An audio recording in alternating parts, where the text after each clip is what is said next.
Hi, Old Bridge. This is Richards-Patterson, your Old Bridge Board of Education elect. I want to thank everybody for supporting me, for getting to know me, for not assuming things based on what other people I don't even know post about me or assume about me, and that you did your research and voted with intention. I have been floored with the amount of love and guidance, and I just want to say thank you. I had to take in a little bit of rest and also catch up with my kids.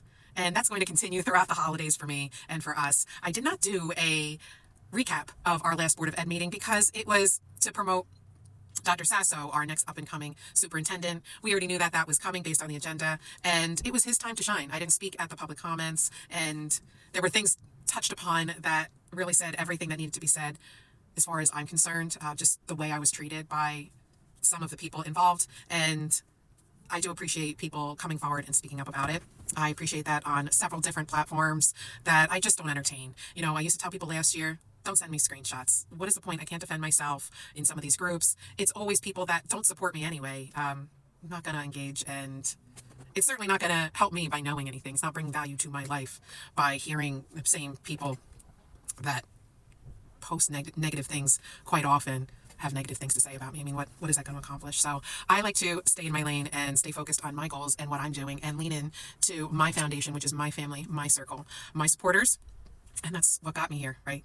So I want to say thank you again to everybody. And I did not touch on a recap for the Board of Ed meeting, the last one, because it really wasn't that much going on. It was really to announce Dr. Sasso being promoted to superintendent, our high school principal. And you know what? The day after elections, he called me. I was home, not feeling well, actually. And he called me. I talked to him for about 30 minutes. And at one point, he did touch on some of the things that I have spoken upon at the podium.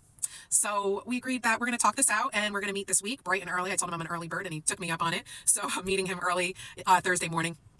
If you have any concerns that you would like me to touch upon, this is just a one-on-one meeting with he and I so that we can lay everything out on the table, set our goals together, and be on the same page. So we're going to be on the same team for at least 3 years. So I'm excited for that. I'm very grateful that he called me. I thought that that was really a nice touch, and I haven't heard about that ever happening with other Board of Ed members in years prior. So I thought that that was really cool and thoughtful. And I'm excited that we get to have a one-on-one this week too. So I can hear out his concerns and we can work together.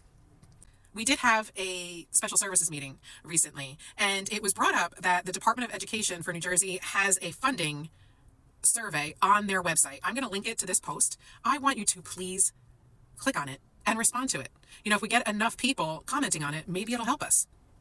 It can't hurt. It certainly couldn't hurt. It could only benefit us, hopefully. So this isn't specific to Old Bridge. So if you see this and you're not from Old Bridge, check out the link and fill it out. It looks like they're going to circle back on it on December 1st. So again, I'm going to link it. And for people that have been very vocal on social media about our tax increase due to the Board of Education vote, please come on Tuesday to speak at our long-range strategic planning financial meeting. That is where you're going to learn. That is where you get a chance to speak, and not just at the podium one way. You can actually engage in conversation that's back and forth. Please come. Please come and please speak. You can always email the board. It's really important to get to these meetings, and they are working on getting cameras in there so you could start to learn if you can't physically be at these meetings. Our assistant superintendent has been great about making sure that there's notes posted on the district website when it comes to these committee meetings. It's so important to communicate with families. People have asked me if I can continue doing these reels, these recaps, once I'm voted on. So now we're here, right? And I'm okay with it. If that's something that you would like for me to continue to do, it's something I'll continue doing. I will obviously no longer have a stance as just a district parent, but a Board of Ed member. So it'll be less about my opinion per se, and just touching on important points, and always, always, always encouraging parents to speak up, to come to meetings, to talk on their own behalf, on their family's behalf, and to email if you can't make it.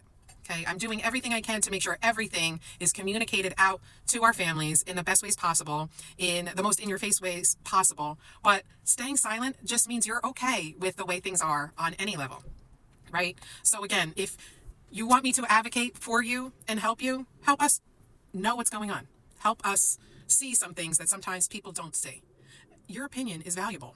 You're a consumer. Your children are consumers of this massive business in this district. So I just want to touch on that. And again, I want to thank everybody from the bottom of my heart, and especially my family. I could tell you as a child, my younger self is so proud of me. I was really a very damaged little girl. I did not have a normal, traditional upbringing.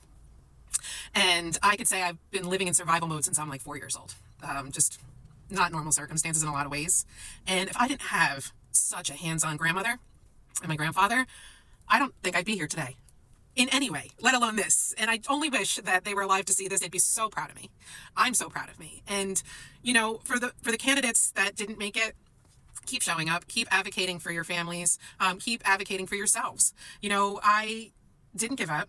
I came back stronger, and here I am. And that is something to be proud of, to show my kids and to show yours. And it takes really thick skin to be able to endure some of the abuse that I've endured online, but nobody's going to stop me. You know why? Because it's about these kids. And if you knew some of the things that I had to deal with growing up, you'd see why I have stuck it out and what's kept me going. And it's always the kids. There's always been a plan in the universe above for me to have a higher calling, and I've made it. And I'm not done. My work isn't done. I'm always here to help. Whether you agree with my parenting or not, I'm not trying to parent your kids. I just want what's best for them and for you to be involved in ways that you thought you couldn't before with these schools. So again, I want to thank everybody. I want to thank the voters, and I want to thank my family and my close-knit circle. I really appreciate you. We'll see you at the dais soon. Thank you.